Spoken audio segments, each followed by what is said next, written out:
वक्त उन खूंखार मंगोलों से जंग में जीतना नामुमकिन है। उनके मुकाबले हमारी फौज आधी भी नहीं। लेकिन हमारा हौसला उनसे दुगना है। हम जाएंगे मंगोल से।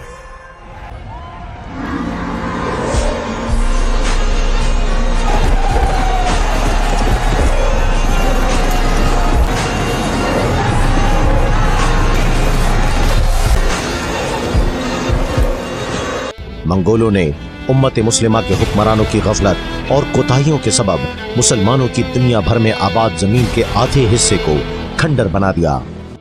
खौफ के इस तारीक दौर में उम्मीद और ईमान की किरण बनकर उभरा ख्वारज़म का शहजादा और चंगेज खान की राह में चट्टान बनकर खड़ा हो गया।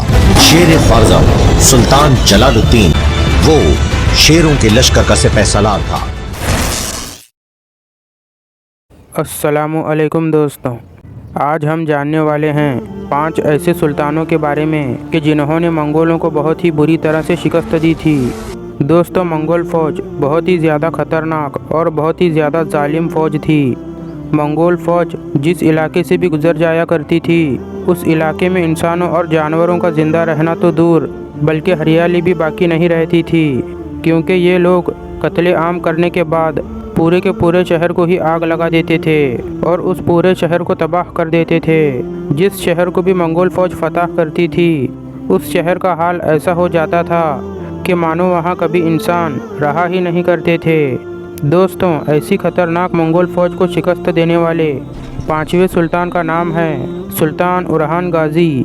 जब उस्मान गाज़ी सलीबियों के एक के बाद एक अजीम किले फतह कर रहे थे, तो सलीबियों ने मंगोलों के साथ गठजोड़ करके उस्मान गाज़ी के सल्तनत पर हमला करने के लिए मंगोलों को राज़ी कर लिया।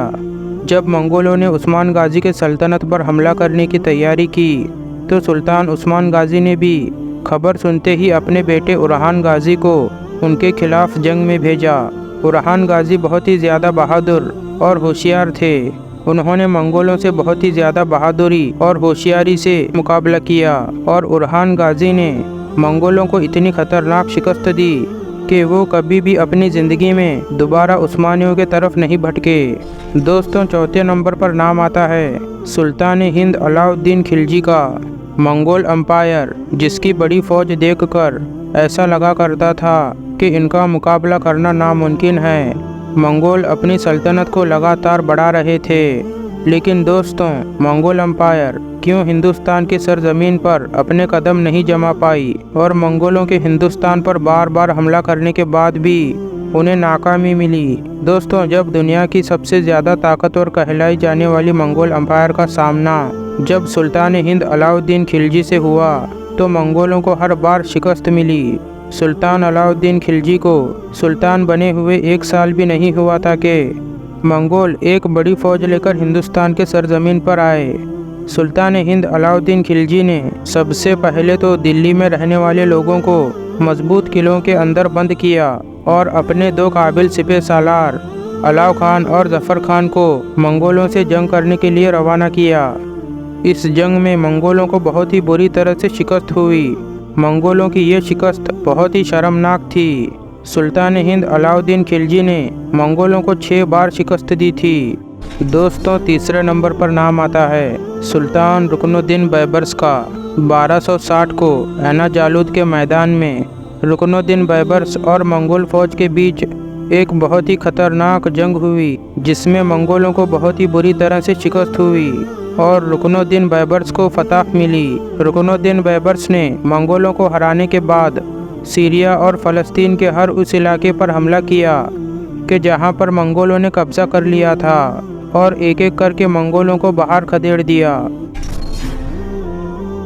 जब हलागू खान ने बगदाद में 10 लाख से भी ज़्यादा मुसलमानों का कत्ल किया था और हलागू खान का अगला मकसद था मक्का, मदीना और मस्जिद अक्सा को फतह करना, लेकिन अल्लाह ताला ने एक करिश्मा दिखा दिया। चंगेज़ खान के दूसरे पोते बरके खान ने इस्लाम कबूल कर लिया और सुल्तान बरके खान को देखकर उनकी फ़ौज ने भी इस्लाम कबूल कर लिया। बरके खान ने इस्लाम कबूल करने के बाद कसम खाई कि मैं मुसलमानों के एक एक खून का बदला लूँगा। बरके खान उस वक्त मंगोलों की सबसे बड़ी रियासत गोल्डन हॉर्ड के हुक्मरान थे और फिर 1262 ईस्वी में हलागू खान और बरके खान के बीच एक बहुत ही खतरनाक जंग हुई और इस जंग में बरके खान ने हलागू खान को बड़ी बुरी तरह से शिकस्त दी। दोस्तों, पहले नंबर पर नाम आता है सुल्तान जलालुद्दीन ख्वारिज़्म का। दोस्तों, आप लोगों को ये बात जानकर हैरानी होगी कि पूरी दुनिया को अपने खौफ से हिला देने वाला चंगेज़ खान अपनी पूरी ज़िंदगी में सिर्फ एक ही इंसान से डरता था। चंगेज़ खान ने इस बहादुर योद्धा के बारे में ये भी कहा था कि अगर ये मेरा बेटा होता तो मैं इसकी मदद से पूरी दुनिया को फतह कर लेता। इतना ही नहीं, चंगेज़ खान ने कई जंगों में इस बहादुर योद्धा को ख़त्म करने की भी कोशिश की, लेकिन हर बार ही चंगेज़ खान नाकाम रहा था। दोस्तों, ये योद्धा कोई और नहीं बल्कि ख्वारिज़मी सल्तनत के आखिरी सुल्तान यानी सुल्तान जलालुद्दीन ख्वारिज़्म शाह थे। कुछ इतिहासकारों का ये भी मानना है कि अगर सुल्तान जलालुद्दीन ख्वारिज़्म एक बड़ी फ़ौज इकट्ठा करने में कामयाब हो जाते तो ये शायद चंगेज़ खान को भी ख़त्म कर देते। सुल्तान जलालुद्दीन ख्वारिज़्म ने अफ़गानिस्तान के इलाके में मंगोलों से 3 दिन तक चलने वाली जंग में मंगोलों को बड़ी बुरी तरह से शिकस्त दी थी। मंगोलों की ये हार चंगेज़ खान की ज़िंदगी की पहली हार थी और इस हार ने पूरी मंगोल फ़ौज के घमंड को तोड़ दिया था। दोस्तों, वीडियो पसंद आई हो तो वीडियो को लाइक कर दें और ऐसी ही वीडियोस देखने के लिए मेरे चैनल MS इस्लामिक आर्ट को सब्सक्राइब ज़रूर कर दें।